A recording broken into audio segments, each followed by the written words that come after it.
Today we've been talking about good design. So what does good design do? Good design may help bring a company back from the dead and possibly change the world as well. For example, we all know that in 1979, Sony developed a product called the Walkman, which was translated into Chinese as 随身听. And in the decades since then, we have referred to the Walkman as a portable music player. And this product became a must-have musical device for every young person in the 80s and 90s.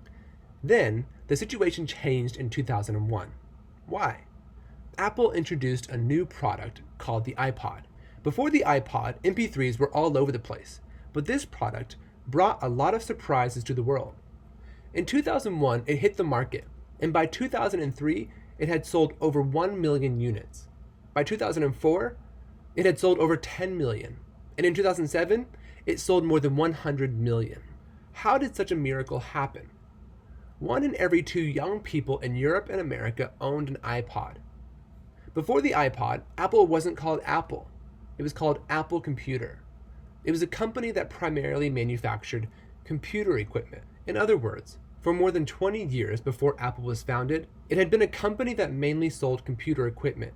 But things changed after the iPod came along. Consumer products have replaced computer products as the company's main business. That's why Apple Computer changed its name to Apple. And the iPod became a landmark product for Apple. Note that we just mentioned that in 2007, iPod sales reached 140 million worldwide. By 2008, it had reached 197 million. By 2009, it had reached 250 million.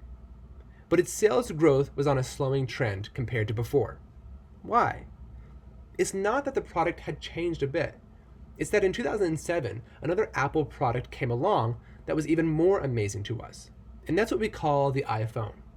When the first generation of iPhones came along, everyone thought that the phone could turn out like this. When we see this first generation iPhone today, people would say that phones now all look like this. But before 2007, mobile phones weren't like this. They could be made into all kinds of styles. In other words, Apple redefined the standard for mobile phones, and almost all phones have evolved according to this model since then. We also had some friends at the time who became users of the earliest iPhone. They told me that I think this stuff is not easy to use. There is this problem or that problem. But over time, he found that this is the phone that works best, because all phones follow this model to develop, because it is most in line with our use. In 2010, before Steve Jobs died, Apple's third product of epoch-making significance was born, what we call the iPad. Compared with the previous 2 products, the biggest advantage of iPad is that it turns the computer into a product that everyone can use. We often see a 3-year-old at the dinner table who can operate an iPad quite proficiently, and even a lot of older people can operate it proficiently. So why can an iPad be used by them? Why can everyone use the iPad easily? Because this is our most commonly used method. When a child touches the world and understands the world, the way he explores the world is through his hands to scratch, touch, and slide. And these actions are reflected in the design of the iPad. We've even seen videos online where a kitten can use an iPad to play sliding screen games like Fruit Ninja. That is, these operations are purely an act of instinct, without the need to think through the brain. Good design should be like this to influence the world. Before the advent of the iPad, many people thought that computers were so far away that it would be difficult for them to use the product. And there were even special schools that taught people how to use them.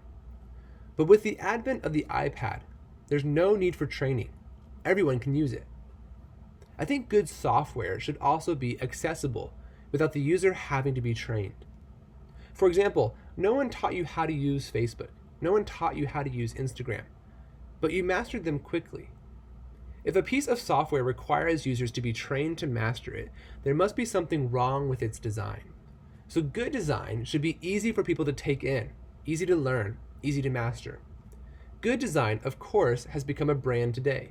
In Japan, for example, it gives out some awards called Good Design every year. There are tens of thousands of works that participate in the competition every year. After the selection, it will post a logo of the winning products. This logo is called G-Mark. The competition began in 1957 and has been going on for more than 60 years today. In Japan, more than 80% of the users can recognize the logo. In the mall, they can find products with this logo. They know that this logo represents good design quality.